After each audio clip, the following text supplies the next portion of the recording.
Hello. So this week in the Asthma Spotlight podcast, I'm going to discuss one of the biggest problems related to asthma care. That is the overuse and over-reliance on the short-acting reliever inhalers. Now these short-acting reliever inhalers are usually blue, but they're not always, so you need to check with your own prescription to see which is your own reliever inhaler. So to clarify, I'm referring to two drugs mainly.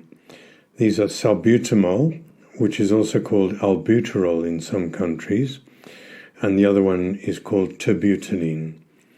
Now these are the proper or generic names for these drugs, and they may be called by many other trade names worldwide, but they're usually blue. There are a few other short-acting reliever inhalers which are used in some countries, such as, for example, phenoterol. Now, the short abbreviation for these relievers are the SABAs, S-A-B-A, SABAs, or short-acting beta-agonist bronchodilators. So they're short-acting and they work against the receptors called beta receptors to open up the air passages or bronchodilate the air passages. So these SABA drugs work by relaxing muscles that have tightened around the air passages, which has caused them to tighten or to go into spasm. And these drugs are used in asthma when needed for relief of symptoms which are caused by this tightening of the air passages, and that's called bronchospasm. They're also used in high doses to treat severe asthma attacks, and this would be explained very clearly in your self-management plan, which has been provided by your own doctor to explain to you how to use your medication, how to recognize attacks, and what to do when that happens. So these drugs are mainly prescribed in inhaler format. In the past, they were prescribed as tablets or syrups, but very rarely so nowadays. So firstly, I need to be clear. These short-acting bronchodilator relievers, or SABA drugs, should be used according to your doctor's instructions for asthma flare-ups or attacks. If you have an attack and you've been advised to use your short-acting reliever for treating those attacks or flare-ups, you should do so. So you should always check with your own doctor or asthma nurse which drugs you've been prescribed for relief and which are for prevention. So today, in this podcast, I'm focusing on inappropriate, incorrect use, or over-reliance on these short-acting reliever drugs for treatment of your asthma. By over-reliance, I mean where you use the reliever alone regularly without a preventer for your asthma. And regularly means more than once a day. So if you are prescribed more than 2 of these reliever inhalers, and they usually contain about 200 doses, in any year you are overusing this drug. So you should need less than 4 puffs a week, or less than 1 of these blue inhalers containing 200 doses a year. So check your own reliever inhaler. Some of them contain only 60 doses, some have 100 doses, and so if your asthma is well controlled, you would not need more than 200 doses of reliever medication a year. I am aware that some people whose asthma is difficult to control and who are prescribed a number of different asthma drugs and whose asthma specialists have advised them to use more of their reliever. So I'm not talking about you if you are one of these people who actually needs more of the reliever drug and have been advised to take more. As I've said before, everyone's asthma is different and your own doctor's advice should be followed.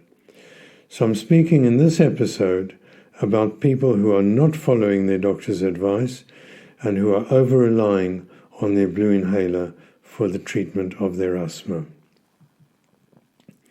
Now, there are some reasons to explain why some people over-rely on their blue reliever inhaler for their asthma.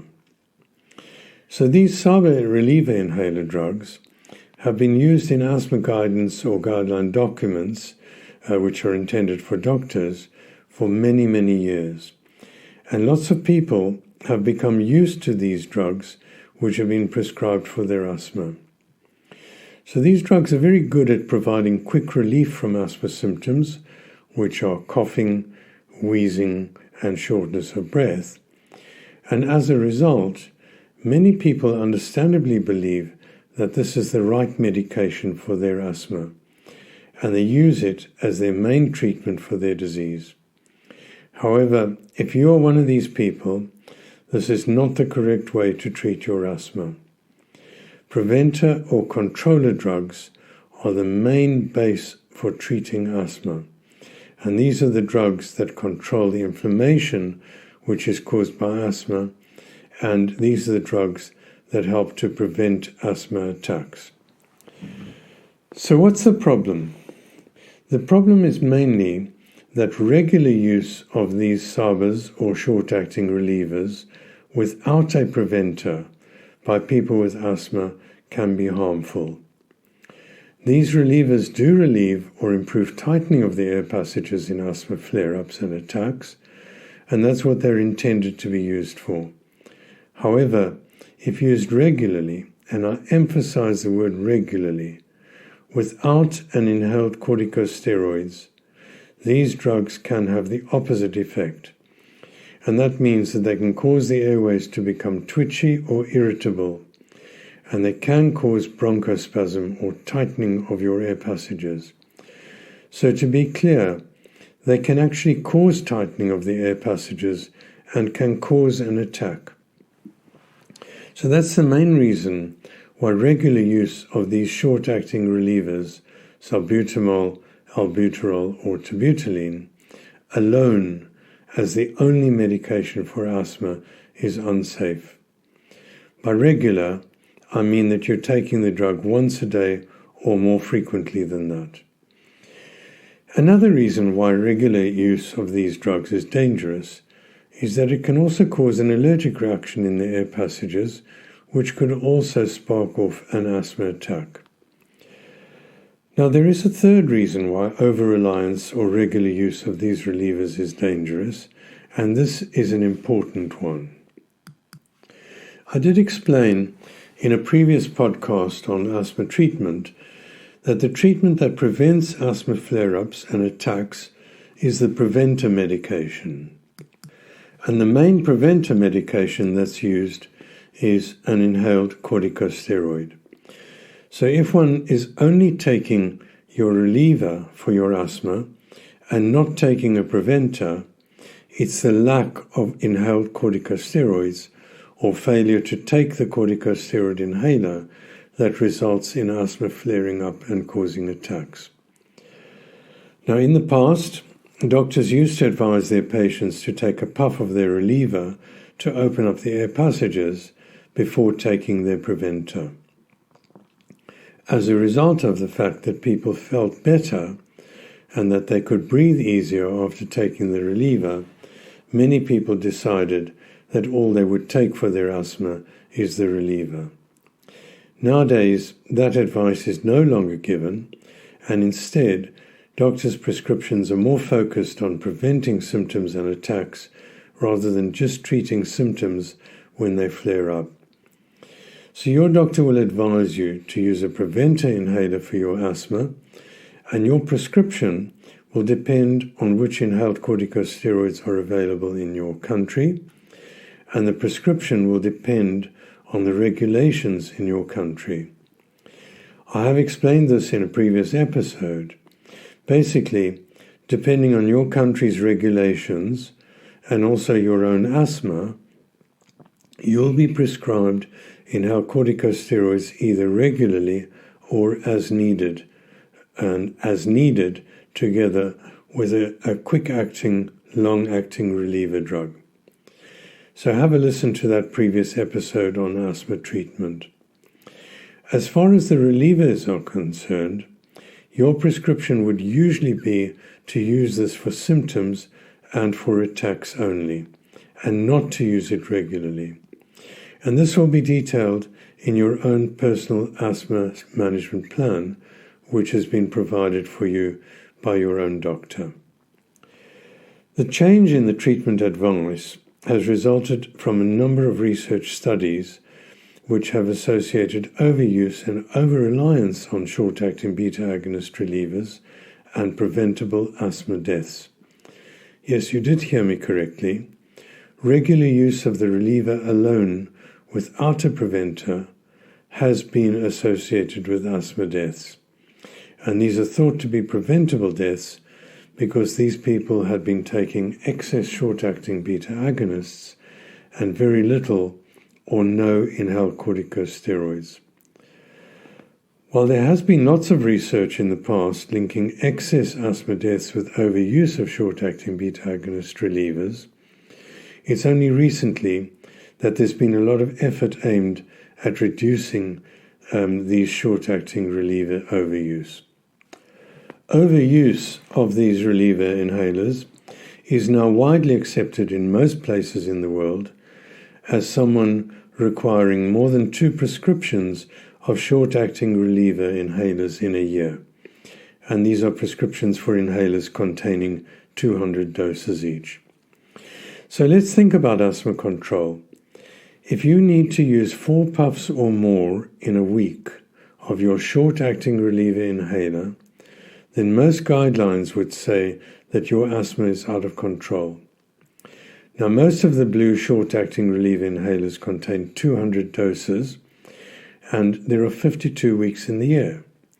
So you divide 52 into 200, and if you need to use less than 4 puffs of your reliever a week, then it's logical that your asthma is well controlled and that you'd only need 1 blue reliever inhaler in a year for your asthma. However, if your asthma is out of control and you need to use more than 4 puffs of your reliever in a week, you'll use more than 1 of these inhalers in a year. So asthma specialists say that anyone who is prescribed 2 or more reliever inhalers in a year should have an urgent asthma checkup with a doctor or a nurse with asthma training to see why your asthma is out of control and to help you to control your asthma. Overuse of relievers has been in the forefront of the minds of doctors treating asthma more recently because of research, for example, the United Kingdom National Review of Asthma Deaths, which was published by the UK Royal College of Physicians.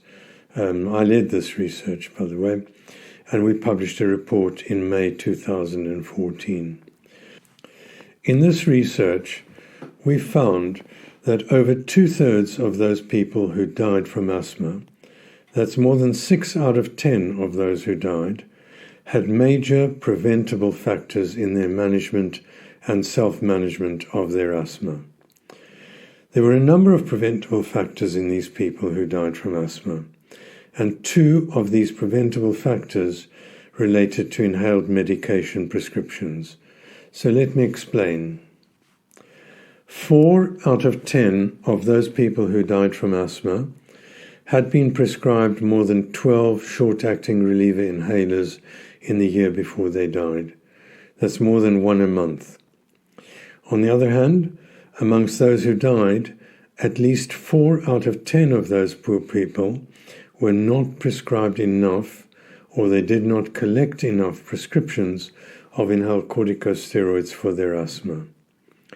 The report is online if you'd like to read it, or at least have a read of the 4-page summary.